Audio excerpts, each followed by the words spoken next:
Today's speaker was with us a couple weeks ago, so I'm not going to read the long laundry list of his qualifications because he's really darn qualified. So, Nawzad Othman is on our board. He was our board chair last year.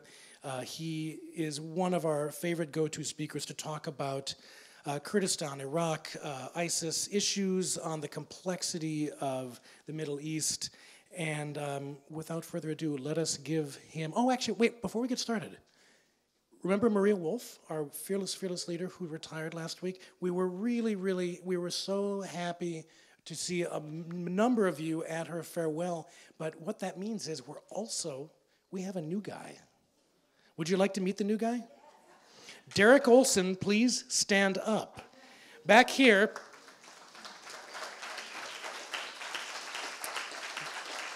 This is our new fearless leader. Derek Olson comes to us from Greater Portland, Inc., and he has been working for a number of years around trade and export issues. He is a former Foreign Service officer who has done 3 tours of Latin America. He has international and global citizenry wired into his whole family. His son is majoring in international relations at George Washington University. He comes to everything we do, and we are so darn excited. So let us all give Derek Olson a big hand. And let's give as big a hand to Nawzad Othman. Thank you. Tim, thank you very much. I'm so glad he gave me a topic that's so simple, so clear, so straightforward, so predictable. Well, let's just get right into it. Obviously, Middle East is anything but. It is unpredictable, it's stressful, it's always been that way, it's anxiety-driven, but it also has incredible, and many of you have been in the Middle East, and you've been in probably Egypt or Israel or Jordan or Lebanon. There is that whole conflicts that you feel and see from history to current affairs. But there's nothing that's been happened in the Middle East that compares to what's going on today. We have the whole refugee crisis with Syria, and when you just take the Syria alone, it's 12 million people, internal IDPs and refugees. And if you add on top of that what's happened in Iraq over the last 10, 15 years, I mean, we're approaching 20 million, and nothing in that scale since the Second World War. But you look at all statistics and history and data and so forth, but there's the human side. And when you're there and you see it and you talk to people, I was there last November. I take several trips a year. I went to Abu Dhabi and I was in Erbil, Kurdistan, northern Iraq. I have some very good friends in both places, some family. And then I usually have dinner with some very close friends in Abu Dhabi. They're all Syrians. They have been in the Emirates for a long time. They're doctors and engineers. And most of them are from Halab, from Aleppo. And if those of you who have seen photos of what's happening in that city, it was it's largest city in Syria. It's historic by all definition. It has the citadel is very, very similar to the famous citadel in Erbil, Iraq, and it's devastated. And it comes a point when you really become numb. You see images all the time from terrorism and extremist acts of Daesh or ISIS to destruction of old artifacts to complete destruction of cultures. And it becomes what's going on.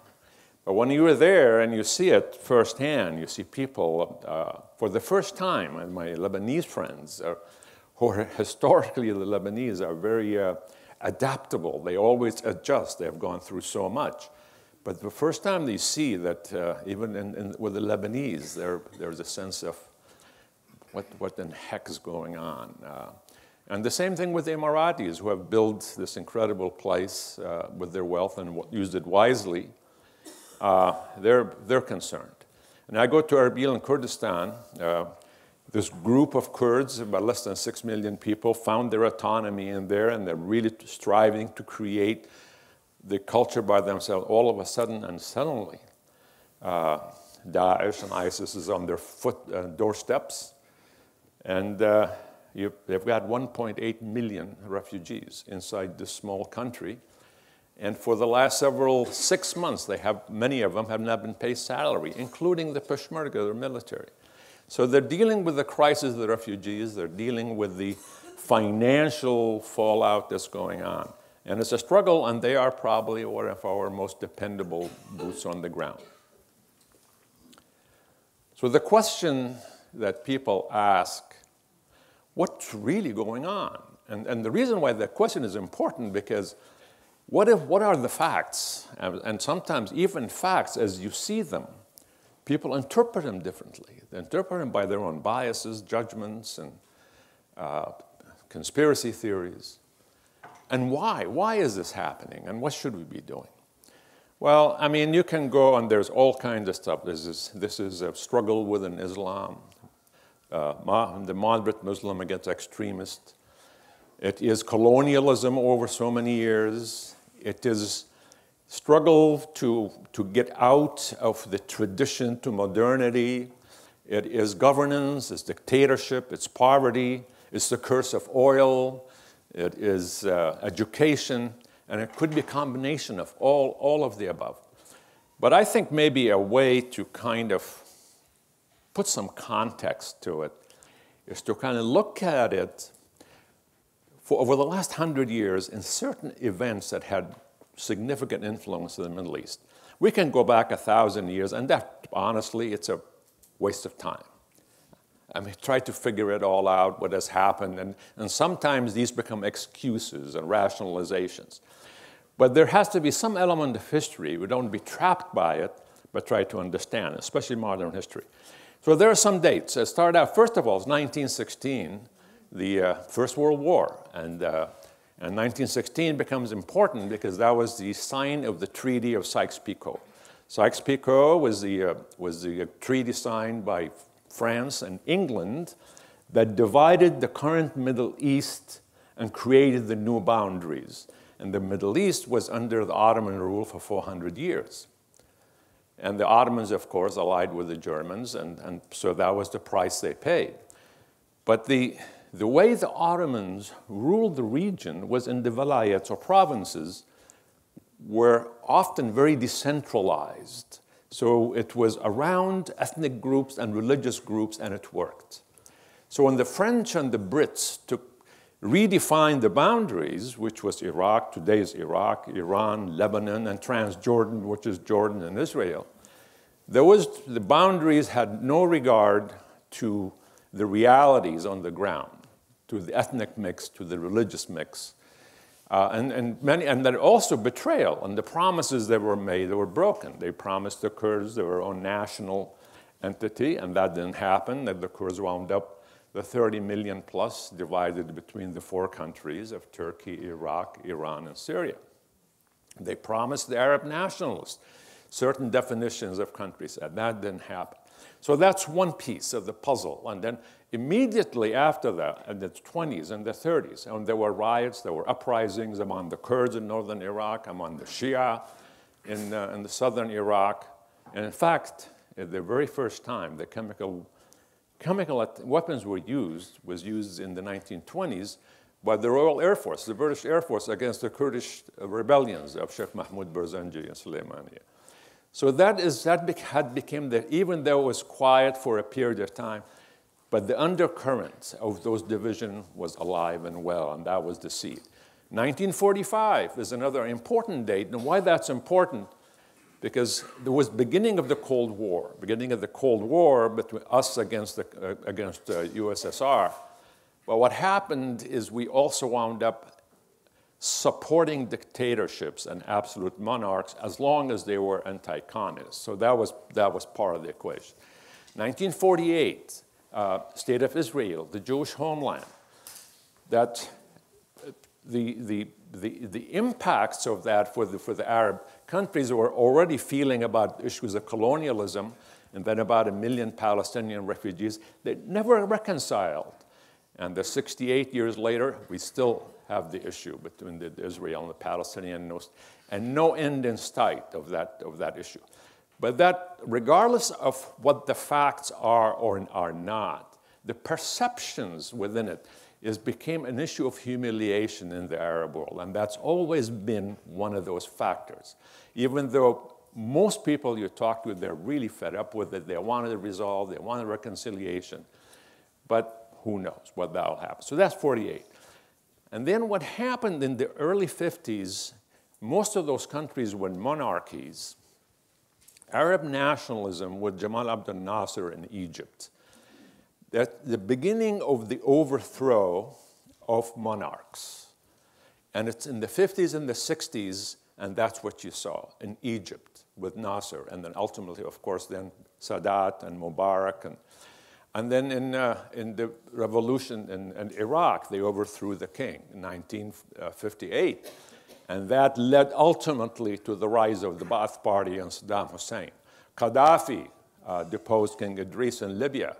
Assad in Syria, and dictatorships in Yemen and in Tunisia. So it became the dictatorship of the area of the Middle East, anti-West and very nationalistic, especially on the Arab nationalism. So many who were not Arabs felt very alienated. So that was going on. And then 1967, the Six-Day War, the West Bank and Gaza, again, further alienating the communities.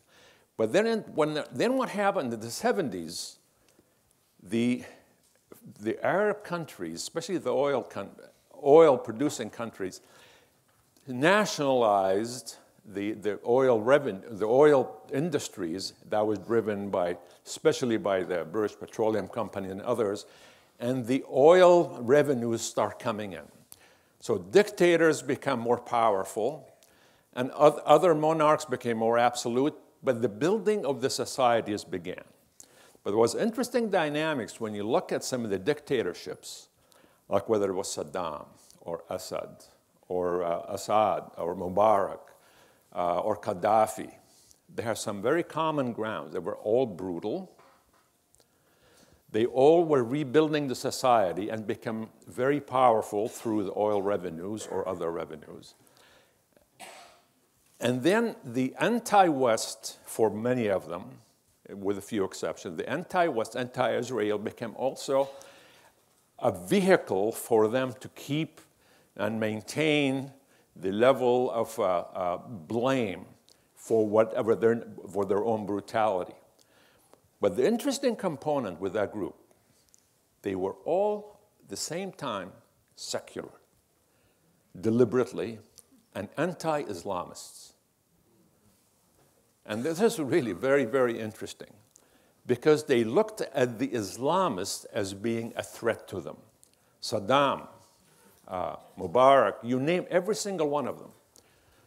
So what happened on that period after that, this is, by the way, I'm not a historian or political scientist, I'm just telling you what I think and the people that I talk to. And what's happened in that period of time and the rise of dictatorships and absolutism and anti-Islamist groups, in that period, well, I call it the rot set in. I mean, there's also the contradictions. There were many places that were growing, they're doing great things on the surface, but underneath there really was. There was a cultural issue. People are being brutalized, and the authoritarianism permeated throughout the Middle East. And then came 1979, very pivotal year, very important year. And in fact, in the 1950s, one of the major events was the overthrow of the Shah in 1952 by Mossadegh, who was a reformist. We blamed him as being communist, so the CIA and the Brits orchestrated a coup to get rid of him, brought the Shah back. Anyway, so that all feeds about that whole conspiracy theory about anti-West, anti-colonialism, and so forth and so on. 1979. Iranian Revolution, the overthrow of the Shah, coming in of the Ayatollah Khomeini, and the Shia mullahs. That was a very pivotal year because shortly thereafter, and it was strongly anti-US, strongly anti-Israel, and then immediately after that, Iraq under Saddam attacks Iran in 1980, and the assumption that's going to be very quick. Iraq was very powerful. Iraq is a Sunni-led country. It's a Shia. They can get rid of Khomeini, and supported by the Sunnis, by Saudi Arabia and others, Kuwait and the Gulf states, and by us. Big mistake. Exactly the opposite happened because the Iranian people coalesced around their leaders. And rather than getting rid of Khomeini, he became entrenched. Not only entrenched within Iran, but became even more anti-US. And that's the Sunni and Shia conflict became very pronounced. And that war, instead of ending in 1 year, it took 8 years. Decimated the Iraqi economy. Over 1 million people lost their lives. But the other event was also very important to realize, and that was the Russian invasion of Afghanistan. They invaded Afghanistan in the late 79, early 80. And that was wound up with the Soviets. It became their Vietnam. When they invaded Afghanistan, and as a Muslim country, the Islamic world, many had volunteers going either to fight against the Soviets. So many Arabs from Saudi Arabia, young fighters, went to fight, financed by Saudi Arabia and trained by us. One of the leaders of that group is a tall young man called Osama bin Laden. And they fought, in fact, they called them the Arab Afghans or Afghan Arabs because they had a distinct unit. So at the end of the war, after years and a lot of lost lives, the Soviets leave. Al-Qaeda is born from that group. And the Taliban is born from the Afghani group. And then their whole vision became, instead of just anti-Soviet, they really became anti-US because they're anti their own corrupt governments, and the US is part of it. So the Wahhabi, Salafi brand of extremism of Islam was transported to them and to take the banner. So in the 1990s, and you saw many acts of terrorism by Al-Qaeda. And in the 1990s, also in 1991, when Saddam Hussein invaded Kuwait, and we came in with the coalition and hit Iraq, that was another venue for the Al-Qaeda. See, what we tell you, here is the West invading an Islamic country. But in that period of the 90s, after Saddam was beaten, incredible sanctions were brought on Iraq. And the Iraqis had developed a very strong middle class and very educated class. In that sanction period, it devastated their economy, devastated infrastructure. Estimated over 500,000 children died of malnutrition. And at the same time, you had the United Nations to help the humanitarian effort. They had what's called Oil for Food program. And then it became evident years later that much of that money went to Saddam Hussein's army, and most of the people never got the benefit of it, and there was amazing corruption between UN officials and the Iraqi officials. So you see a pattern, how some of these things are all evolving, the anger and brutality coming up. All right. And then the Al-Qaeda's, then we come to September 11, 2001, a game changer. Al-Qaeda managed to hit the United States, as we all know, the Twin Towers, the Pentagon, and the plane that was supposed to go to the White House, thank God, it didn't make it. And that became the game changer. So again, we immediately moved to Afghanistan. But then the second big game changer was 2003, our invasion of Iraq. It's an important event. I have to tell you, when we invaded Iraq, I was a supporter. I was a supporter not so much about weapons of mass destruction, honestly. I was a supporter because I have heard and I have seen the brutality of 30, 40 years of this brutal Saddam Hussein and what has done to society. And they keep telling me all the time, we can never get rid of him. There's no way we can do it because he is so powerful. So that was the humanitarian side. Unfortunately, what happened shortly after, and many people who actually supported it for a variety of reasons, became completely dismayed. We made some amazing mistakes, naive mistakes, incredible mistakes, stupid mistakes. First and foremost, we disbanded the Iraqi army, 500,000 strong.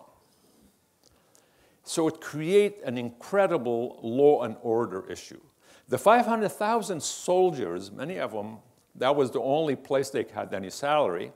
They went home, no job, no salary, except for one thing, they all took their guns with them. And many, that became the seed of a lot of the insurgency, especially as Iraq flip-flopped from being Sunni-dominated, which they were the minority group, 30%, to a Shia-dominated, which was the majority. And that brought the power of Iran into play. But these disenfranchised officers, soldiers, who became the seeds of the insurgency, ultimately became the central core of ISIS fighters. And then the sectarian violence, 2004, 2005, 2006, was absolutely horrific in Iraq. And at that time, another young man, a thug, a brute, a criminal from Jordan, his name was Zarqawi, who in the 1980s had gone to Afghanistan to fight with bin Laden, Al-Qaeda, against the Soviets, but he was so brutal, they wouldn't let him in to even create an entity. He always wanted to have an Islamic caliphate. He was the key player in creating the Al-Qaeda in Mesopotamia, Al-Qaeda in Iraq. And he was the one who advocated the beheadings and so forth. Very brutal, but he was killed in 2006. And then, but at the same time, his protege was a gentleman, was Abu Bakr, who was in jail by us in 2007, 2008. And we let him go for good behavior. And he, and from all the documentaries, during that period when he was in this unbelievable prison in Iraq, he recruited. And he, of course, as you know, called themselves the Caliphate of Islam.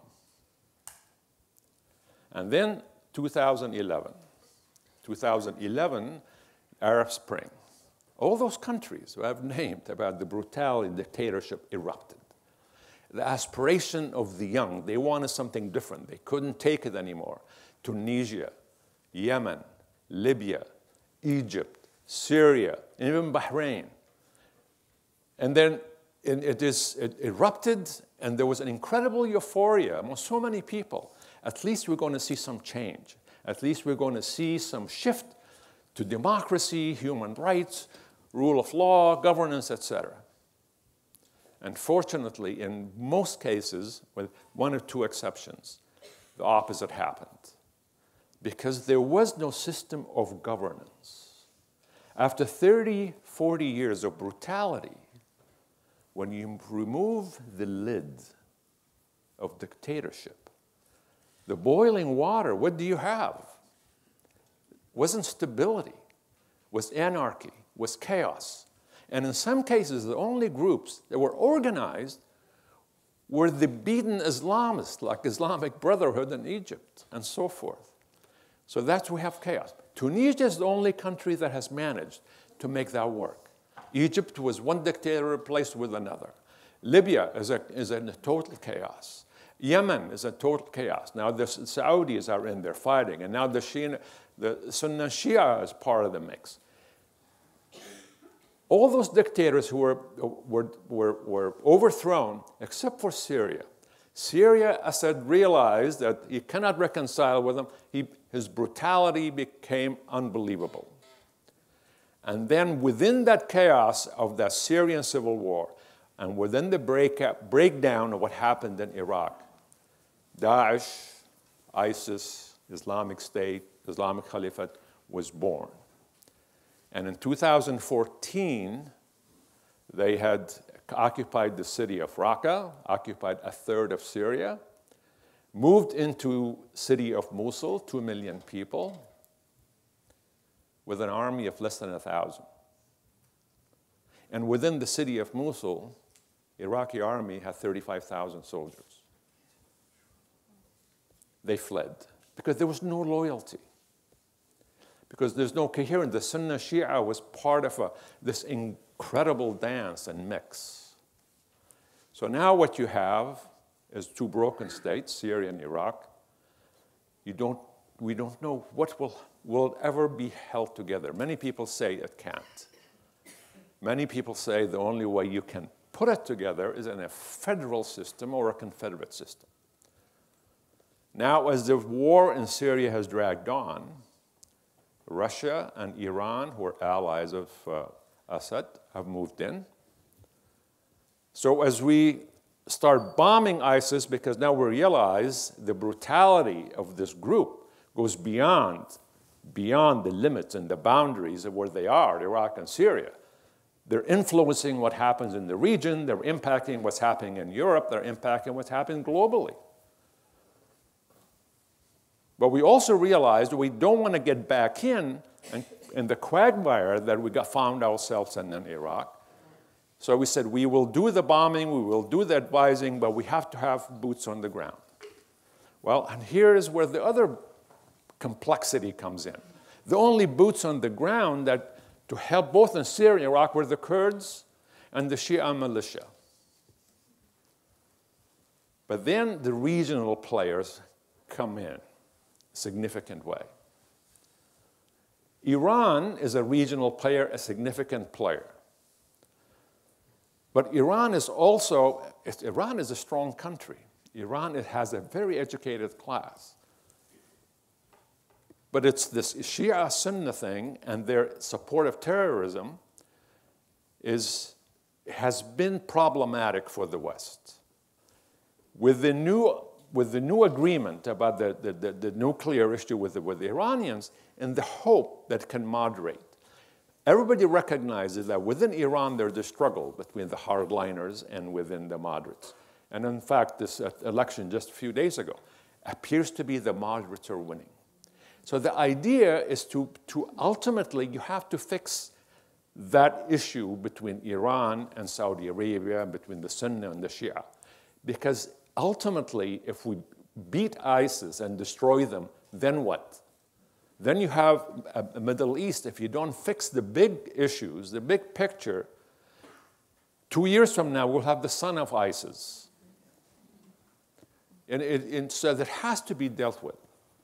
And the Iranians have significant influence in Iraq, influence in Syria, influence in Lebanon through Hezbollah. And how do you get them? How do you moderate them? Then we have Turkey. Turkey, in fact, I just received an email just this morning as I was coming in from a dear friend, Turkish friend. And the email says, Nawzad, the Sultan is doomed. The Sultan was the Sultan of the Ottoman empires, and Erdogan thinks of himself sometimes, or people relate to him as a Sultan. There was a lot of hopes. He was an Islamist, but he became another Putin, and even worse. He's a NATO ally, but most people believe that Turkey, under his rule, was instrumental in helping open border for ISIS recruits to come in through Europe and so forth to come into Syria. His aim has nothing to do with ISIS or Syria. Right now, his aim is against the Kurds. In fact, he's been bombing the Kurds instead of helping. So you have this NATO ally that has become a very loose cannon with a very strong army. And then their downing of the Russian plane is scary. What would happen if you had a war between Turkey and Russia? What will NATO do? Turkey is a NATO member. So you've got that dichotomy. Now you have the Russia in play, and plus what they're doing in Ukraine and others. How do we play with the Russian influence in Syria and the Middle East? And then you have Saudi Arabia, the other regional power. Saudi Arabia is a country at a conflict. Country has been the supporter of the Wahhabis and the Salafis and the exporting of the educational system to Islamic countries. But at the same time, there's a growing class of young men and women. They want change. But everybody's afraid of change, not what has happened in Egypt or Syria or Libya. How do you transition? How do you transition without creating chaos? So there's an awful lot of these things are going on. So what should we do? And at the end, what is our obligation as a country? Well, part of it is what's happening in that region that may have, with the 450, 460 million people just in MENA. And then you add that the implications to the Islamic world, the 1.6 billion people. It is absolutely in our interest, for no other reason, for the humanitarian reason, to stabilize. But secondly, we're in a global economy. Everything affects everything else. You can't have a disaster in the Middle East and let it isolate, put a wall around it. 50-foot wall. I wonder what the people in the Middle East thought about our debates last night, anyway.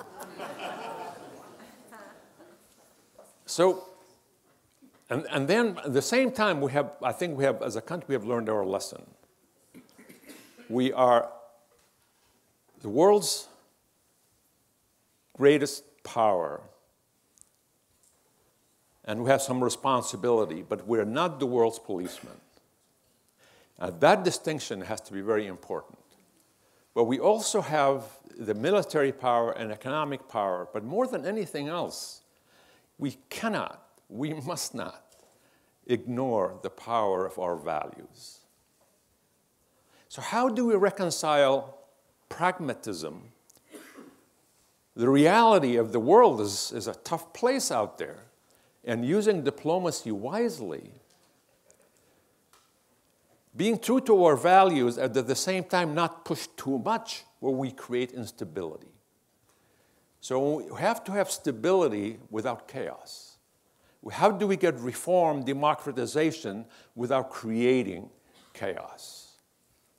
Very difficult issues. So we have to, and we must use diplomacy as the forefront for everything we do. Backed by the military, backed by our economic influence, and never ignoring values. We need to work together with the Russians in Syria. There's no other choice. But it can be done. And if both of us agree to create a safe zone in northern Syria and southern Syria, look what that will do in terms of limiting the refugees. Instead of going to Europe having the significant influence, 1.2 million last year alone, be there.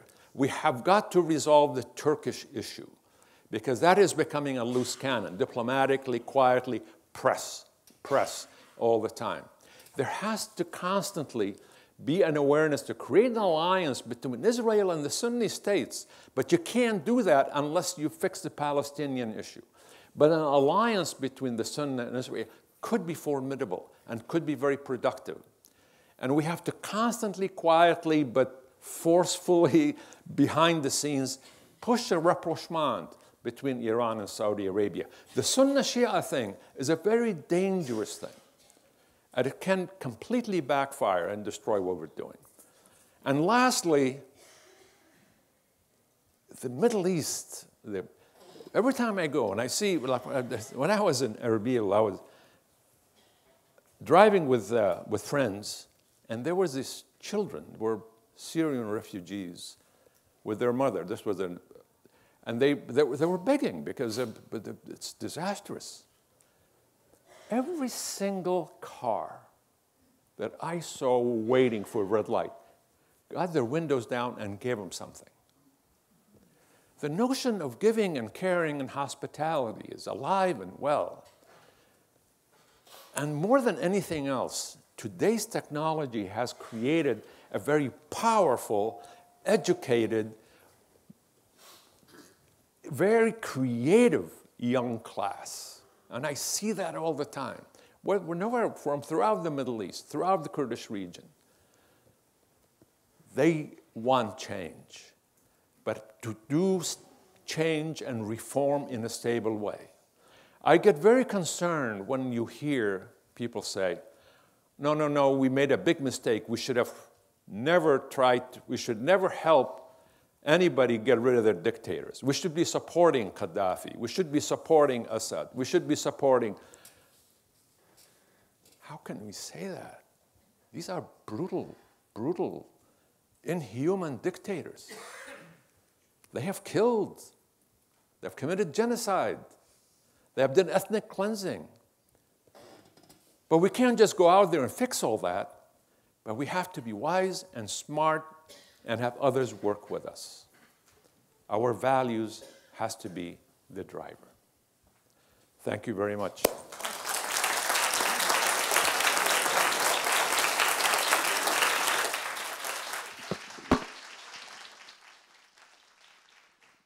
Once again, I have the mic, so I get the first question, and then you get the second one.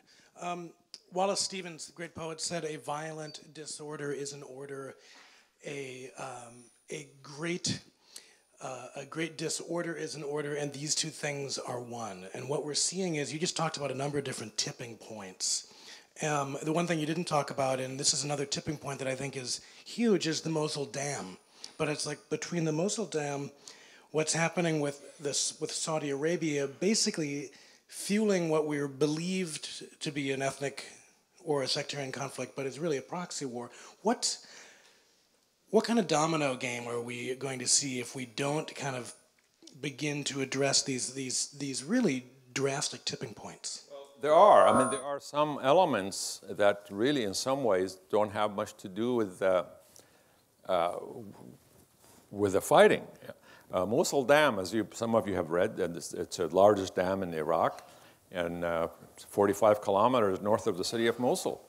And it's flawed. It's built on unstable soil that you have to grout it all the time to stabilize it.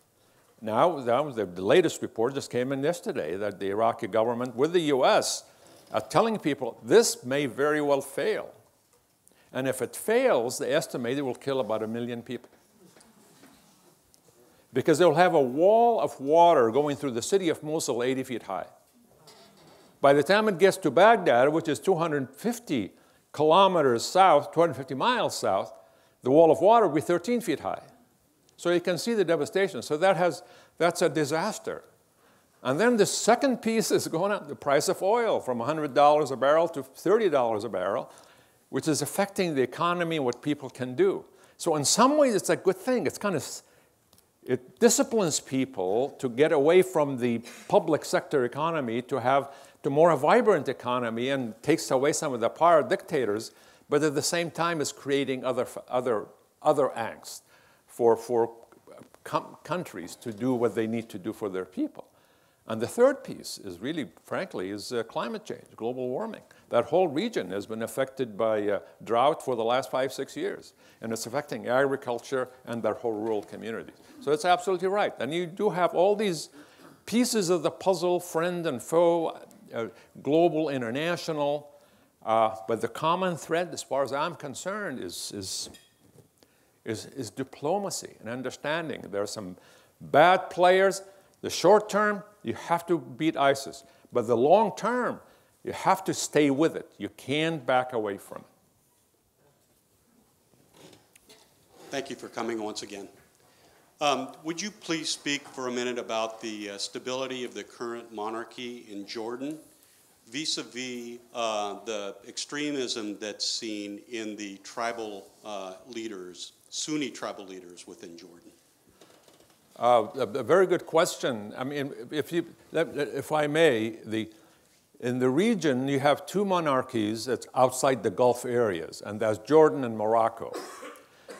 Both of them are not really rich countries.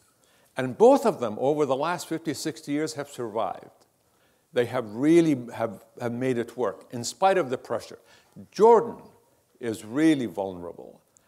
They have survived, they have made it work, but within Jordan, you have close to 3 million refugees. Many refugees that came from Iraq initially, and then the Syrian refugees. It is having a huge effect on what's going on in Jordan.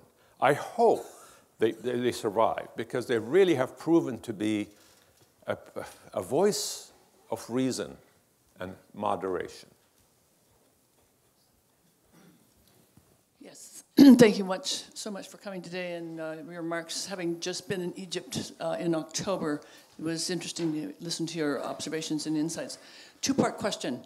Number one, if we're going to collaborate in a way that enhances diplomacy, we can't go it alone. So who are the key players, either individuals or groups, that we ought to be partnering with to actually be able to enact some of the things in the long term that you're talking about? And second, what is the role, or where is the position of moderate Muslims and that whole spectrum, which I didn't really hear you talk much about? Yes, I think in our diplomacy, we should be dealing one way or another with everybody. We really cannot get into camps. Okay. Having said that, there are certain long-term allies that we have to work with. The Gulf states, UAE and Kuwait and Qatar and Saudi Arabia, Israel, Jordan, Morocco, Oman, those countries are the ones who are still intact, and they've been our allies. Then you have the two key regional powers, Turkey and Iran, and the three actually, and Egypt. Egypt is struggling, and so as you've been in Egypt, and you know, with the shift from Mubarak to the Islamic Brotherhood, and that then becomes Sisi, but the reality is it's still dictatorship, and people feel it, people sense it. What's dangerous about Egypt, it is growing very rapidly. The demographic is growing, and before you know, there'll be 100 million people, and it's poor. So there is a very huge undercurrent dissatisfaction. Now, you go to Iran and Turkey, like I said, they are not necessarily our allies, but I think they're ones we should deal with. We cannot marginalize them. We cannot ignore them. They are important players. With Israel, they were allies. We should push to try to create a regional alliance between Israel and Sunni countries. Somehow be creative in how we get to the important piece of the two-state solution. We cannot abandon it, because there really is no alternative to this two-state solution. I mean, if you think about it, if it's apartheid the way it is, or if you make it all one country, then the demographics of the Palestinian birth rates will outnumber it will not become a Jewish state anymore. So the two-state solution is essential. So these are, and then how do we approach them really becomes important. We really need to be wise. We need to be disciplined. Unfortunately, sometimes all countries, foreign policy is dictated by domestic considerations. So we have to balance those two. President Obama has been criticized pretty heavily for not having a strategic approach in the Middle East, and the criticism often is that he's been just too reactive to current events and opportunities or lack of opportunities. On the other hand, in the sort of stew that you've so beautifully described here, it seems hard to me to imagine how you can overlay a grand strategy over that and say this is going to guide everything that we do. Do you have some reactions to how he has handled this situation in the Middle East, and the question of this, of a grand strategy?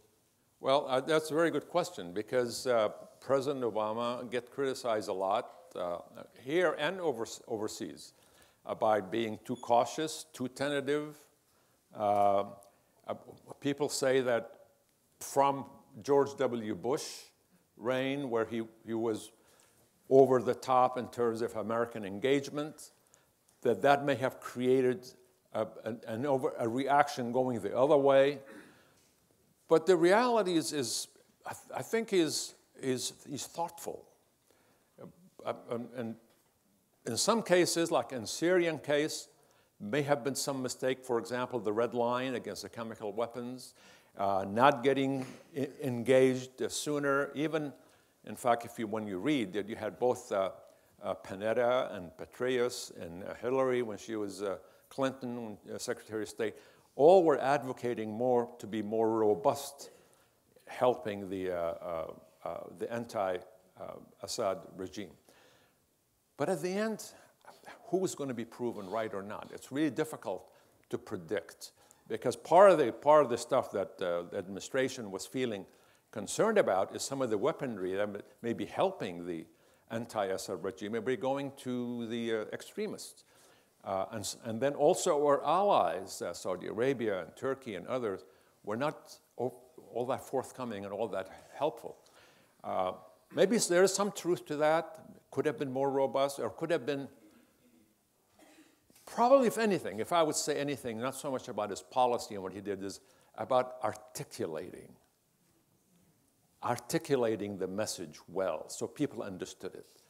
I mean, I think this is what some people criticize our president, that he may have had the right idea, but he is operating at an intellectual level that if he would have talked about it and sold it, it would have been much more effective. I don't know if that answers your question.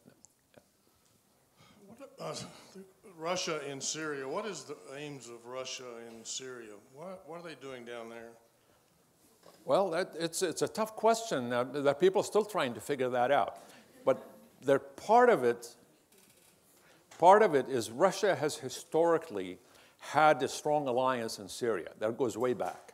That goes to Bashar's father, Hafiz al-Assad, that goes back to the Soviet Union. And then plus, Russia, I think from what I hear, the Russians want to have access to the Mediterranean port. And that's a part of it. So even if the country becomes a confederate, they have control over a third. With Assad, they would do it. But it's also indications they're willing to have a transition period where Assad gets removed and then a new governance takes place. So they're a player. They're there, and I think an alliance between them and the Russians is not out of line at all. I think we need to work with them.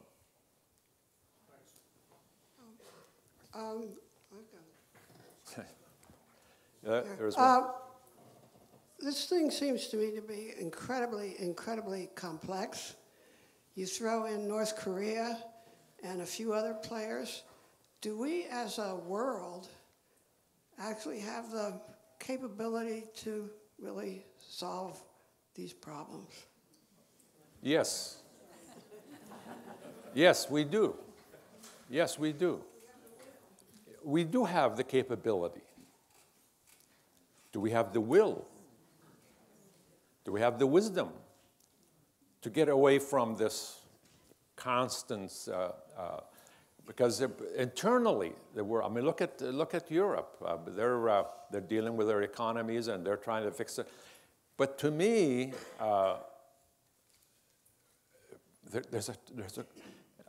some of you, when you heard Thomas Friedman talk last week, he talked about globalization, he talked about technology, and he talked about climate change. And the technological piece and the economic piece is growing in an amazing, creative ways. I really believe that with wisdom and ability and diplomacy and articulating our message, telling our story the right way, getting people to work together, it is essential. We don't go and do this alone. But not to forget that we really are the superpower, and people look to us. And they look to us for that leadership. And I think we can exercise it. I really do. And sooner or later, I mean, the American people will do the right thing. Just like Churchill said, they may do a lot of silly things, but at the end, they'll do the right thing.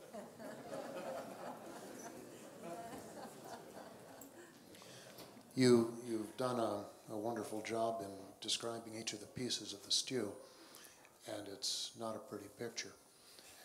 There seem to be three recurring fault lines within the stew that you discuss.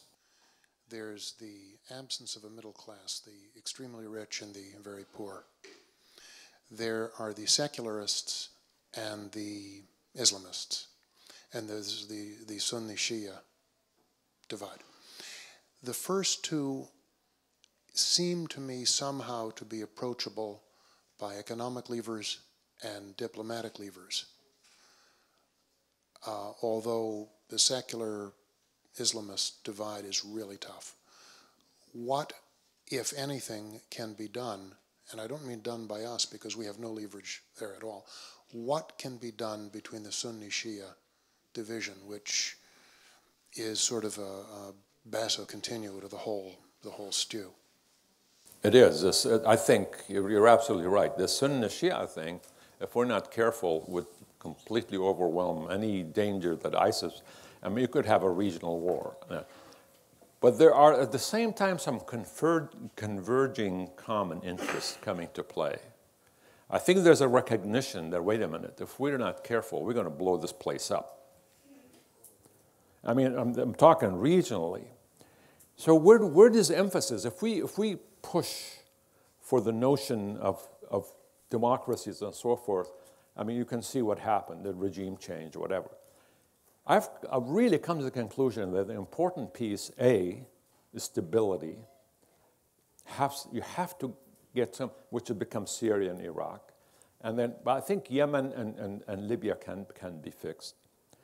Economic development where people have jobs, that adds to that notion of stability. Education for their kids is so important in that part of the world. Then with that, once you have that moving and simultaneously the issue of reform, corruption, rule of law, let that happen along with it. But don't impose it because then you can break it. The Sunni-Shia thing, I think anything that we can do to create a working, at least an acceptance between Iran and Saudi Arabia. These are the two key players. They really are. They have a lot of influence on the people within Iraq or Syria or other part of the Sunni world. They ally together, at least agree to work together. It will make a huge difference. Monday night, Thomas Friedman was asked a question from the audience about how he thought Iraq and the Middle East area would be different if we had not gone in the second time. And I was surprised by his answer that he said he didn't think it would be very different. And I was curious what you thought. Well, there are people who think that way, that sooner or later, let's assume we didn't invade Iraq and Saddam was in power. Would 2011 Arab Spring have happened? Because Saddam had nothing to do with Libya, nothing to do with Egypt. So if that would have happened, you may have had the same Arab Spring happening in Iraq itself. So the same chaos and result. But you would not have had the extremist ISIS and Daesh become to prominence if Iraq was not invaded in 2003. And this is the unfortunate tragedy. Of course, nobody wanted to do that, but that's the outcome. That's the outcome. I think I agree with Mr. Friedman partially, but not totally. I think Iraq would have erupted, but I don't think ISIS would have been the power that it has become. Excellent, excellent questions from all of you. Fantastic, fantastic presentation. Let's give Nawzad Othman a hand.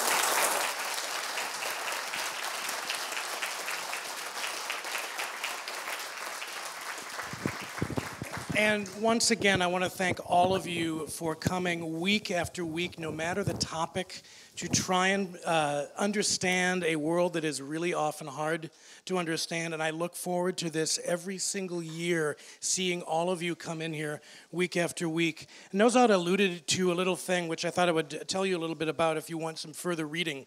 He talked about the year 1979, and if you haven't read it, there's a book called Strange Rebels by Christian Caryl, C-A-R-Y-L, and it looks at 79 as not just the Iranian Revolution, Deng Xiaoping, that's the year that we get Thatcher, we get Pope John Paul, we get Reagan. It is a fascinating year, and if you want to understand a little bit more of what we're seeing right now and how we got there, I can't recommend it highly enough. So thank you, enjoy your day, and we will see you next year.